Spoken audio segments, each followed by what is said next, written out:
Life විත් ඉන්දු මගේ channel එකට පොඩි වැදුණු ඔයාලව ආදරෙන් පිළිගන්නවා. සඳුදා දවසේ එන්න බැරි වුණත් ඔන්න මං අද ඔයාලව බලලා යන්න. මොකද මං එනකන් ඔයාලව බලාගෙන ඉන්නවනේ. YouTube එක හරහා එකතු වුණු ඔයාලා දැන් මගේ වීඩියෝ එනකන් බලාගෙන ඉන්නවනේ. කුඹුරු යායක් මැද්දෙන් මේ කොහෙද යන්නේ කියලා ඔයාලා හිතනවා ඇති නේද? මේ යන්නේ ඉතින් ඉරිදා පොළට තමයි. මං ඉතින් ටිකක් දවල් වුණ නිසා බස් එකෙන් බැහැලා ඉක්මනට පොළට ආවා. මම පොළට ඉතින් හැම ඉරිදාවකම නම් එන්නේ නැහැ. මාසෙටම ඇති වෙන්න කරවල ගෙනියන්න තමයි මම පොළට එන්නේ. ඒ ආවහම ඉතින් එළවලු පලා වර්ග එහෙමත් මම පොළෙන් අරන් යනවා.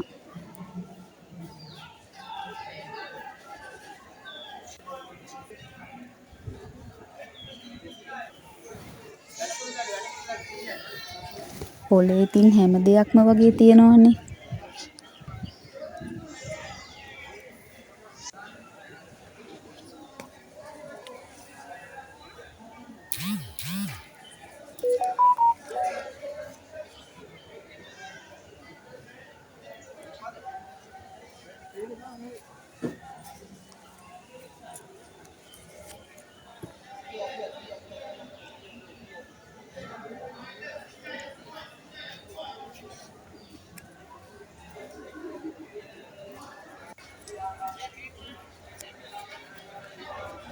විශේෂයෙන් ඉතින් කරවල ගෙනියන්න තමයි පොළට එන්නේ.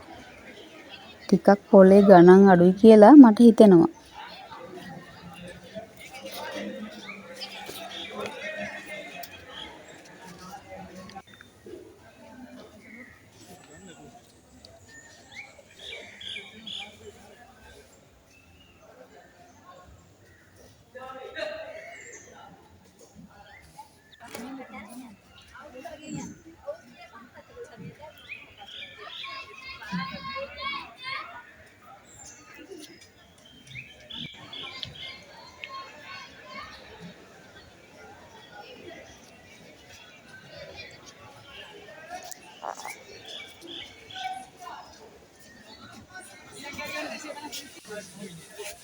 පොළට ආවහම ඉතින් එක જાතියේ කෑම වර්ග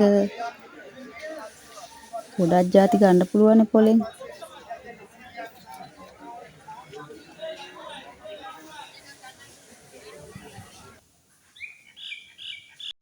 පොළෙන් බරු ටික අරන් බස් එකෙන් ලස්සන කුඹුරු යායවල් මැද්දෙන් ඉක්මනට ගෙදර ආවා.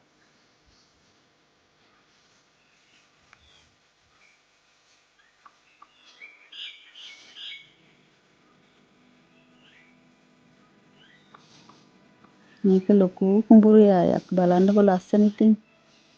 කොටසක් ගොයන් පැහිලා.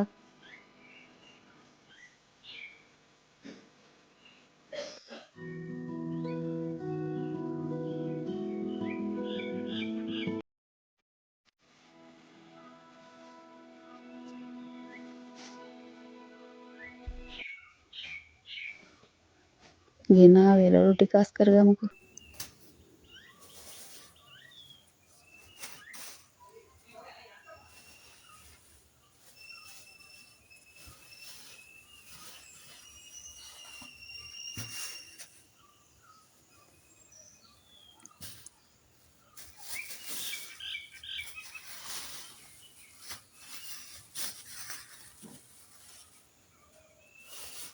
මම ඉතින් වැඩිපුර කරවල ටිකක් තමා ගත්තේ.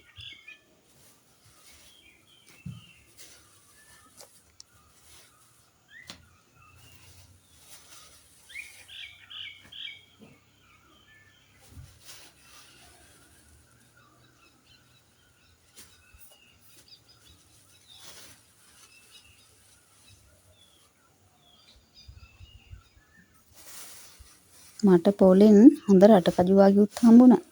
ඒක නිසා ඉතින් මම එකිනෙක කිලෝ එකක්ම ගත්තා.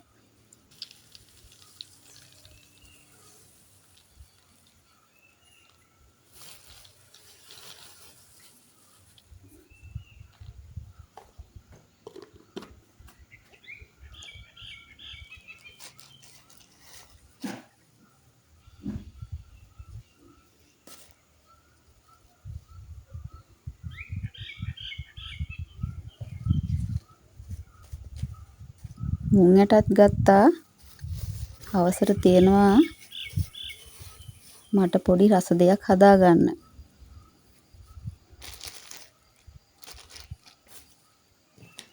බඩේනකු පිටියකුත් ගත්තා. රස කෑමක් හදාගන්න පුළුවන් නේ.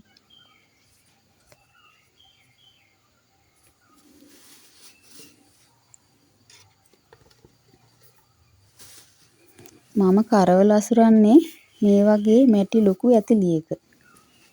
මේ විදිහට අසුරලා මම උයන දරලිප අයිනෙන් තියාගන්නවා. එතකොට වේලිලා නැති කරවලත් හොඳට වේලෙනවා. ඔයත් දරලිපේ උයන කෙනෙක් නම් මේ දේ කරලා බලන්නකෝ.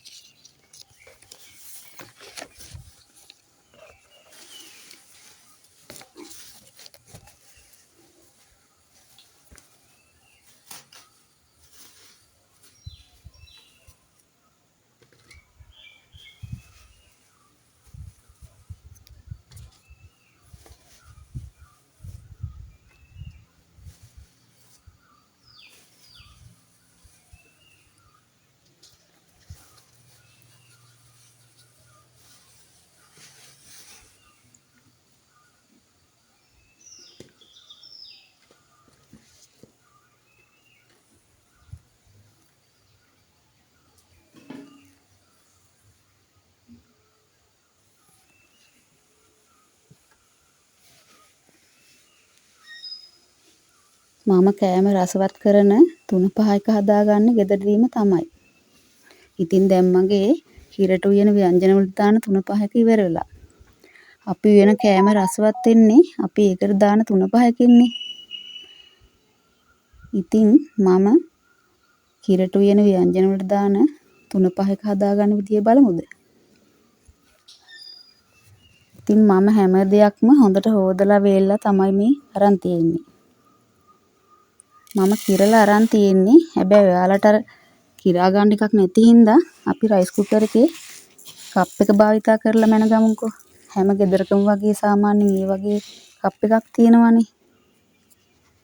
ඉතින් මම අරන් තියෙනවා කොත්තමල්ලි ග්‍රෑම් 250. ඒක මේ කප් එකෙන් 4කුත් පුරවලාම 4කුත් චුට්ටක් වෙන්න තියෙනවා.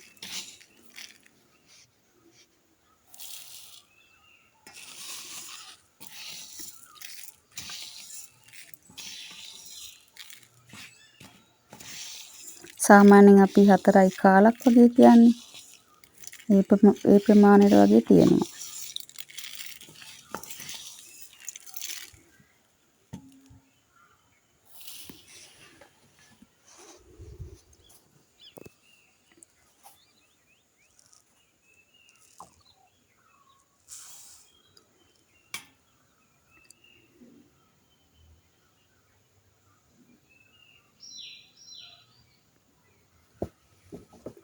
සූදුරු ග්‍රෑම් 100යි මේ කප් එකෙන් එකක් තියෙනවා පුරවලා. මහදුරු ග්‍රෑම් 50යි භාගයක් තියෙනවා කප් එකකින්.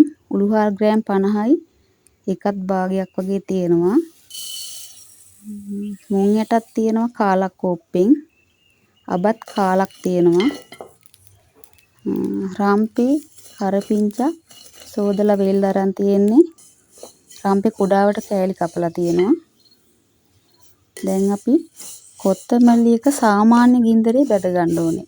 මම නම් ඉතින් දරලිපේනේ හදන්නේ.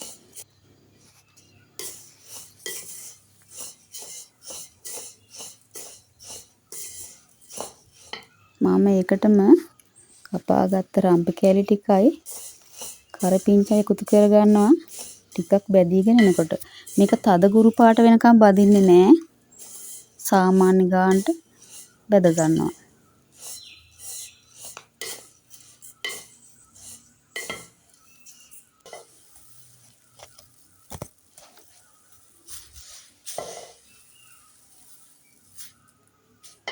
කරපිංචා කොළවලගේ පැහැ වෙනස් වෙන්නේ නැති වෙන්න බැද ගන්නවා ලස්සන පාටක් එන්න. ඊට පස්සේ මම සූදුරුයි මහදුරු ටිකයි එකවරම දාලා බැද ගන්නවා. ඒකත් ඒ විදිහටම ගොඩාක් කළු වෙන්නේ නැති වෙන්න බැද ගන්නවා.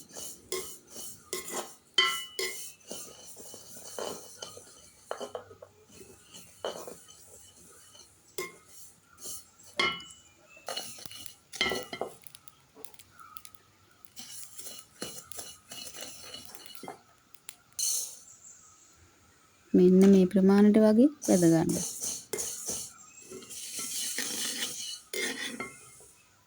ඊට පස්සේ උළු හාල් ටික බෙද ගන්නවා. ඒකත් ටිකක් ලා පාටක් වෙන්න බෙද ගන්න.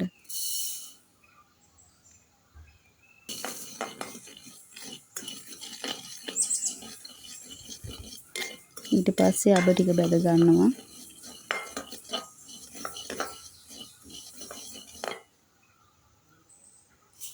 අබ පුපුරනකන් ඉන්නේ ටිකක් දාලා යන්තම් බෙදෙනකොට බා ගන්නවා.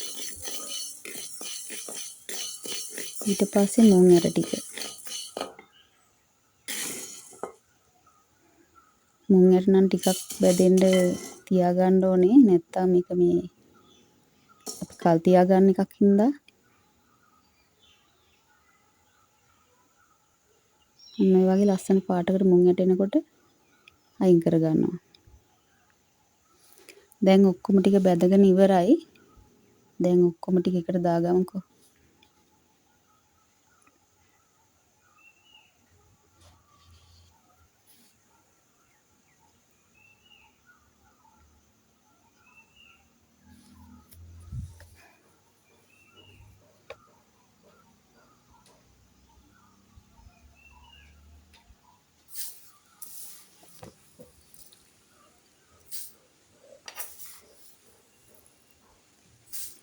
දැන් බ්ලෙන්ඩර් එකෙන් හොඳට මේ ටික කොටා ගමු.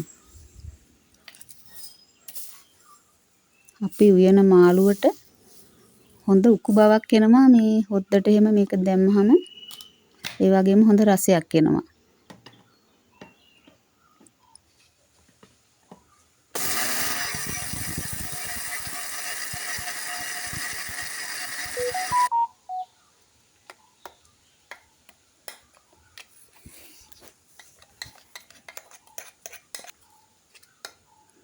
ඉතින් මෙන්න මේ පාටට තමා තියෙන ලස්සන පාටක්. ඉතින් හොඳ සුවඳක් එනවා කුස්සියේ මේ වෙලාවට. ඉතින් ඔන්න ඔයාටත් හදා ගන්න පුළුවන් මේක. එහෙනම් ඉතින් අදට ගිහින් එන්නම්. සතුටින් පරිස්සමින් ඉන්න.